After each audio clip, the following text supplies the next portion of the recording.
যেভাবে সুন্দর সমাধান হয় আমরা সিলেট বিতর্কিত না হয় ওভাবে যেন আমরা গর্বের দল বাবা শাহজালাল আলম মাজার এবং শাহজালাল মাজার যেন সুরক্ষিত সংরক্ষিত থাকে।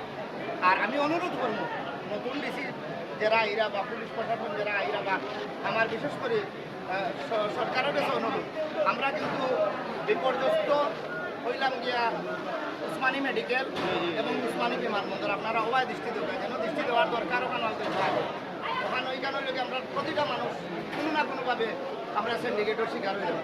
আপনারা একটু রক্ষা করুন তো আপনারা যেখানে থাকবো আপনারা আপনার লাগে দোয়া করবা, আমরাও আপনারা লাগে দোয়া করবো। আসসালামু আলাইকুম। আজকে আচ্ছা ভাই একটা প্রশ্ন, আজকে খন্দকার মুক্তাদির ভাই এবং আমার বান্ডারি ভাইও বলছেন যে তারা কিতা সার্কেলের যেটা মিটিং করছে, কিন্তু আমার জানা না, এগুলোই আমি তর্ক বিতর্ক বা আলোচনা সমালোচনা করা আমার উচিত হইতে না, যেহেতু আমি জানি না।